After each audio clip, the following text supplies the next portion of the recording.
Pokemon has lost its soul over the last few generations. Growing up, Pokemon games used to be filled to the brim with excitement. Each new route, new city, new gym were all so unique, full of mystery, and exciting to explore. Pokemon games have also gotten a lot larger, especially as the series has shifted from 2D to 3D into an open world format. But the soul and character of the games just isn't there anymore. Cities are extremely bland, gyms are no longer major milestones or challenges, but a glorified random trainer battle, and the world as a whole feels quite barren and lifeless. As we get closer to the 30th anniversary of Pokemon and the inevitable release of the 10th generation of Pokemon games, the Pokemon Company needs to bring back the adventure and excitement that the Pokemon series is known for. In this video, I'm going to discuss what I think has been done well and done poorly in the last couple releases for the series, and what I think needs to happen for Generation 10. Pokemon Scarlet and Violet was infamous for its poor performance and buggy initial release, especially when you have other highly successful open world games performing significantly better on the same hardware, including The Legend of Zelda Breath of the Wild and Tears of the Kingdom, as well as Xenoblade Chronicles and even other previous Pokemon games such as Legends Arceus. On top of having a better technical performance, the Xenoblade and Zelda games just generally look and feel better to play. Though it's somewhat unfair to compare these games directly as they all have different art styles, the polish and overall feel in regards to quality that Xenoblade and the Zelda games have just isn't there in Scarlet and Violet. Given the level of detail and the love, care, and passion that Pokemon games used to get, this is a huge shame, as it's not like the Pokemon Company lacks the resources or funds to produce high quality games, but the pressure of having more regular releases that none of the other Nintendo series seem to face is directly impacting the quality of the series. The Pokemon Company and Game Freak need to take a leaf out of other Nintendo Studios books, where games delayed and given time for polish, rather than pushing for consistent releases every year or two. Take, for example, Tears of the Kingdom, which released 6 years after the previous Zelda title, and was delayed by a year to give the team time to add polish to the game, which made a world of a difference. Another fantastic example is Super Mario Bros. Wonder, which during its prototyping stage had no deadlines, and this gave the team the opportunity to be creative, push boundaries, and make a great game, and once again, it absolutely paid off. And to give Game Freak and the Pokemon Company credit, I believe this is why Pokemon Legends ZA isn't coming till at least 2025. By making 2024 the first year since 2015 where we haven't seen a mainline Pokemon game or DLC release, the team has time to add polish to the games and bring back some real character to the Pokemon series that we haven't seen in a long time. On top of just generally lacking polish, Pokemon Scarlet and Violet also feel like a step back from Legends Arceus and other games released in the series. Being a semi-open world game, Legends Arceus was the closest the series had come to an open world game prior to the release of Scarlet and Violet.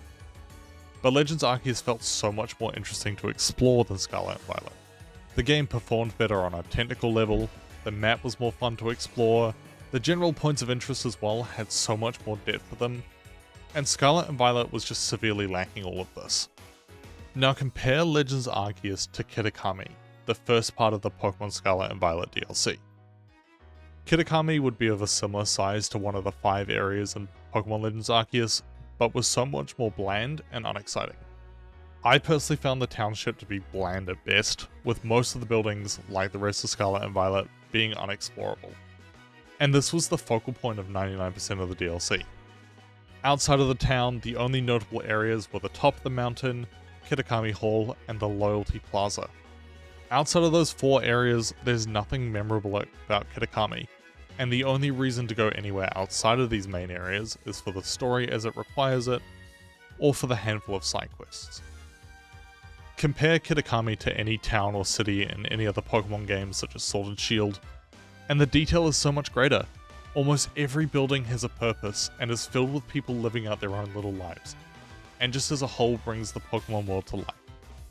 In older games, you look out beyond the cities you're in and you want to explore the world that's out there. But in Scarlet and Violet, you can explore out there. But why would you want to? there's nothing exciting about the world that you can explore. Going forward with Generation 10, the Pokemon world needs to come to life and have some polish.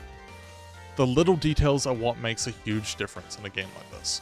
And this doesn't mean a point of interest on every corner, but some uniqueness and distinction about things. I don't want to see the same rock texture everywhere I go, or every city and area of the world to look the same as the last 5 I visited. And I know this is a lot more work, and it's easy for me to say as someone who's not a game developer, but it's what makes the world feel alive, and I don't think it's unfair to demand that the biggest IP in the world puts this kind of effort into their world building.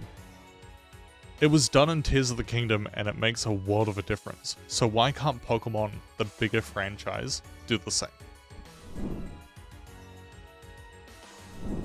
Scarlet and Violet made some significant changes from the standard Pokemon formula, and I personally have very mixed feelings about this. In some ways, switching from a very linear story to 3 main quests that can be solved in any order you like was great, as it offered significant flexibility. And if you were playing online with friends, you could complete the same quests at the same time, even if they completed more or less of the main storyline than you had.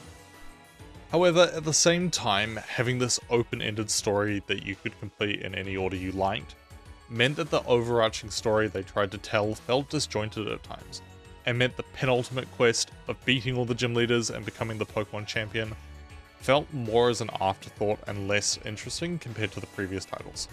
And though I can understand why these decisions were made, it still feels like a shame, but also this is more of a personal gripe than a negative critique of the game.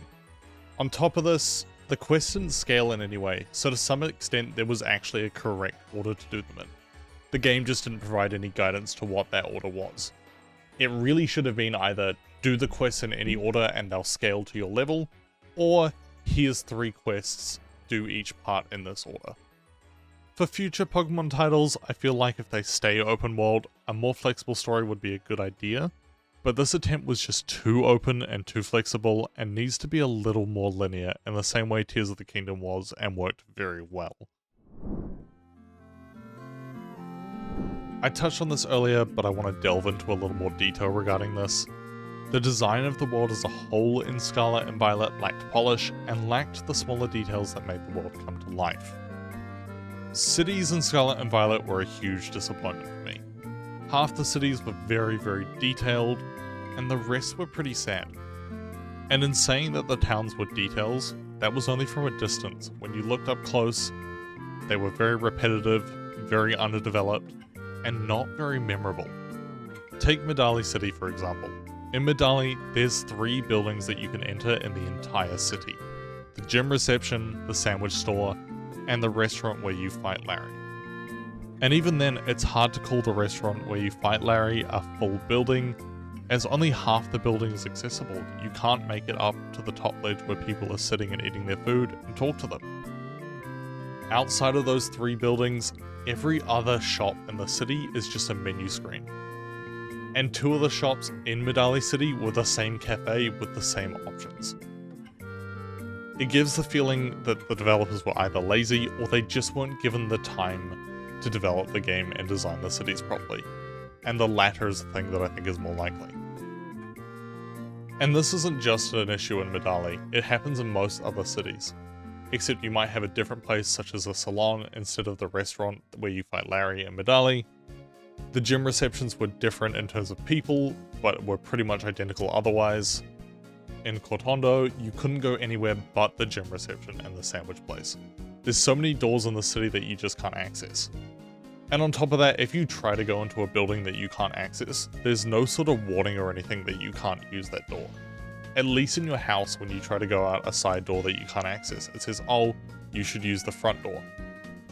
I genuinely feel that the city and town designs peaks with the little township that your house is in, as it's the only area that I felt was really interesting, and it was the only town that I found where you could actually go into all the buildings. This really should have been the peak for the Pokemon series, an open world game where the Pokemon games can truly start to reflect their lore, and it's just garbage. Messagoza, Levincia, your hometown, and Artisan are the only cities and towns that it feels like any time was spent on them. The rest of the cities feel like the developers were out of time to design them properly and were just shoved in at the last minute. Compare this to Castelia City from the 5th generation of Pokemon games, that over 10 years later, I can still remember how much that city alone blew my mind when I first played through Pokemon Black. And take a look at Pokemon Sword and Shield. I went into Winden and wandered into every house that I could find. I got items that I missed in my original playthrough, found battles that I didn't know about, and everyone was just in their houses living their own lives.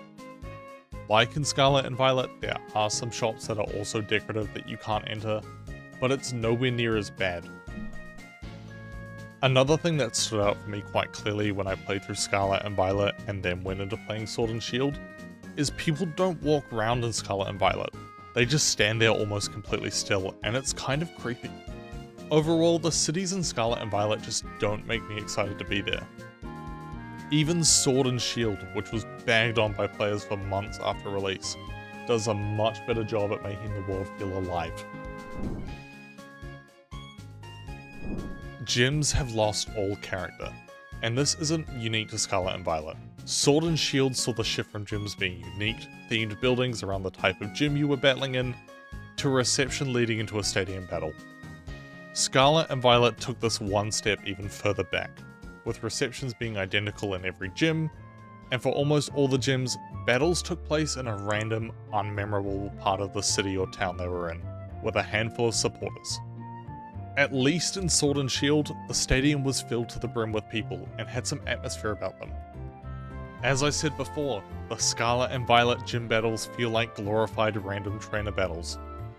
But in either case, gone are the days where gyms were unique buildings, filled with puzzles and battles to truly test your skills before you could face the strongest trainer.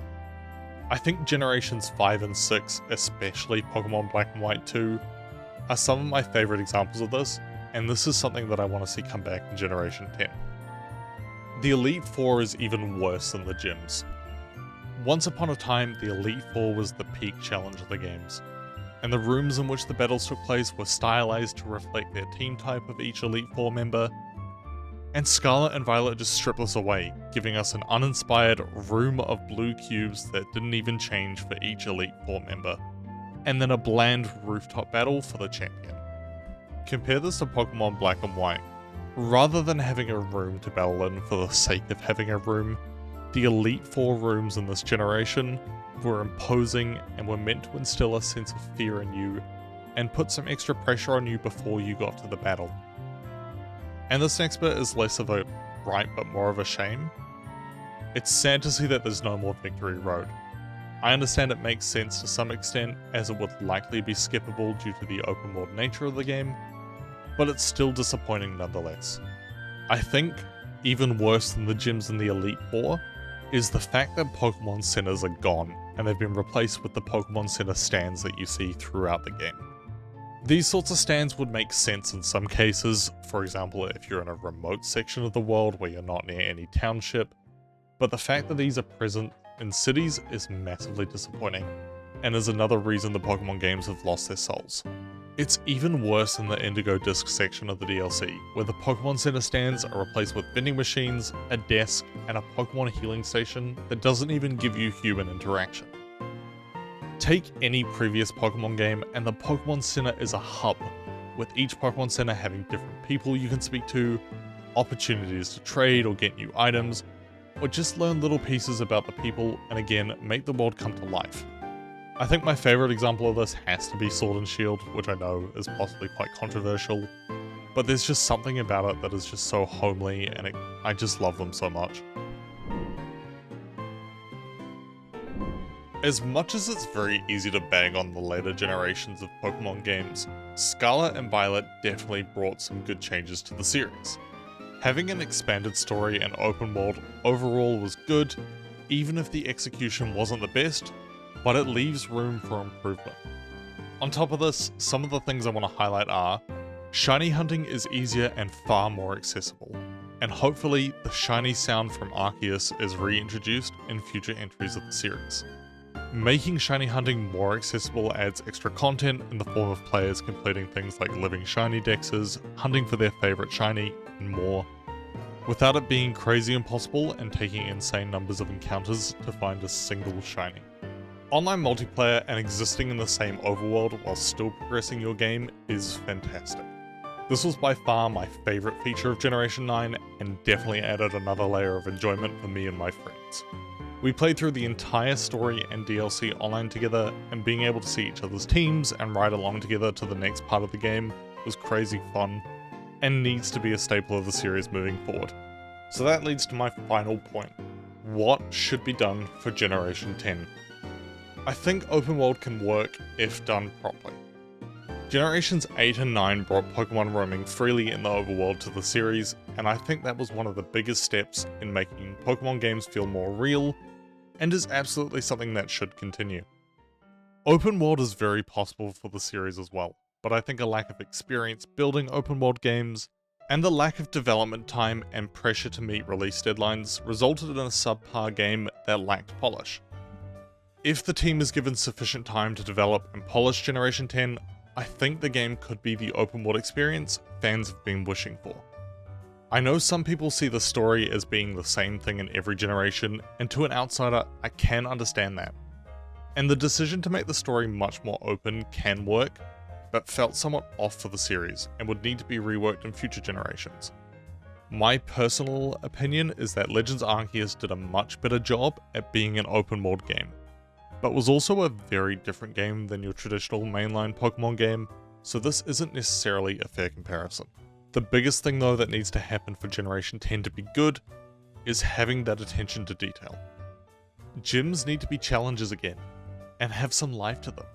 The Elite Four needs to be interesting, rather than a room of blue squares, which feels more like a hospital than the penultimate challenge. Cities need to have some life to them. People need to be wandering around, not standing lifelessly still. Buildings need to be buildings, not inaccessible doors or menu screens. And Pokemon centers need to be hubs, not stands in the middle of a city or an unattended kiosk.